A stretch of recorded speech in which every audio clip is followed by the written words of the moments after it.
Oi, professor. Meu nome é João Pedro. Estou fazendo um trabalho aqui sobre discriminação e o racismo no mundo com Fernando, Gabriel Paulette e Léo.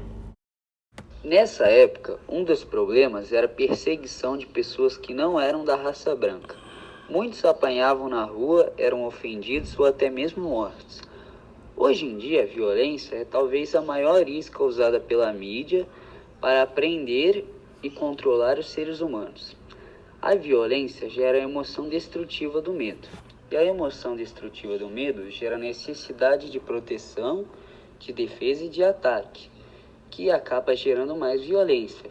O medo gera a necessidade de proteção, que logo pode ser um ataque e assim um ciclo é formado.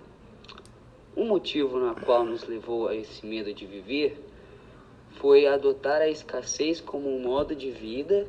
Isso aconteceu pois ao deixarmos de compartilhar recursos que consideramos escassos, os seres humanos se enfrentaram para sobreviver. Mas, por outro lado, nos momentos de mais escassez, como em catástrofes naturais, é que se nota o ser humano se ajudando mais. Essa natureza da violência humana está ligada à discriminação, pelo fato de que a discriminação hoje em dia facilmente materializa-se em algum tipo de ato violento, que recebe rótulos como racismo, homofobia, xenofobia, bullying, gordofobia, machismo e entre outros muito mais. Atos violentos que, assim como todos os outros tipos de violência, está norteado pelo medo que criamos ao imaginar pessoas que consideramos diferentes de nós, ameaçando nosso status, ameaçando as crenças que correspondem às nossas seguranças ilusórias. Discriminação é uma crença que prepara e alimenta o ambiente para que, em algum momento, esses atos violentos possam eclodir, tornando o primeiro vínculo uma consequência e o segundo vínculo um ato. O contexto mundial do início do século XX mudou muito se comparado ao de hoje. Uma das mudanças foi que durante a Segunda Guerra nós escolhíamos que imigrantes autorizar ou não autorizar entrar no Brasil, deixando de fora judeus, japoneses e negros, acreditando-se na teoria eugênica. A teoria eugênica acredita em melhorar a raça humana a partir do controle genético dos mesmos. Esses aprimoramentos não seriam, porém, apenas biológicos, mas também sociais, psicológicos, econômicos e culturais.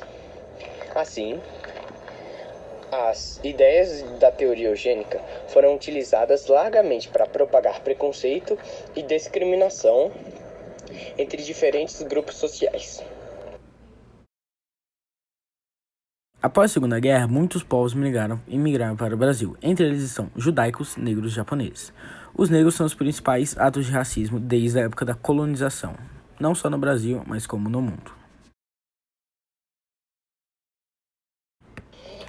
A teoria eugênica foi muito usada no passado, tendo visto a grande importância dada à educação pelo Boletim de Eugenia no Brasil e o contexto social e político no que estava abarcado o movimento eugênico, compreendendo um período de grandes mudanças em diversos setores sociais, incluindo o campo educacional, e é de extrema importância evidenciar as relações entre o movimento eugênico e a constituição do sistema de educação pública no Brasil.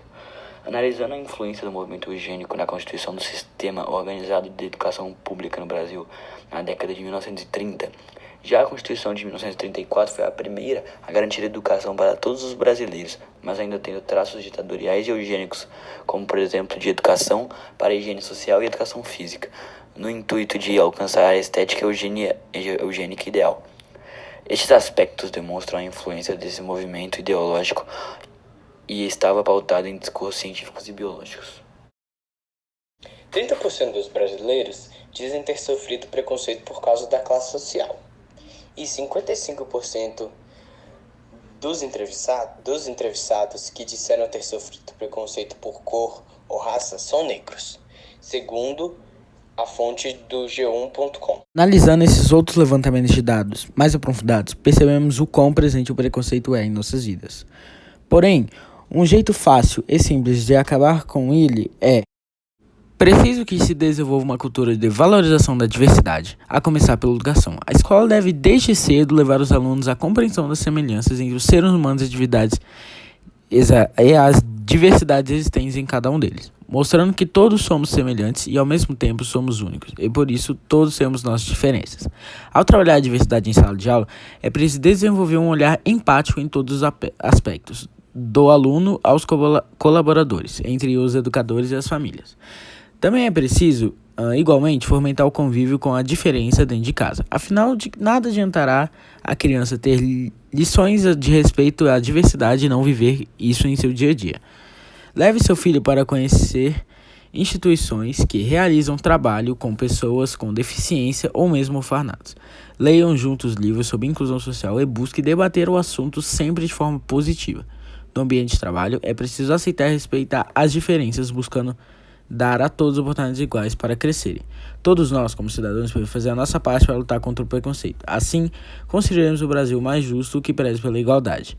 Lembrando que a igualdade não significa que as pessoas tenham que possuir as mesmas características, mas expressa que todos têm o mesmo valor.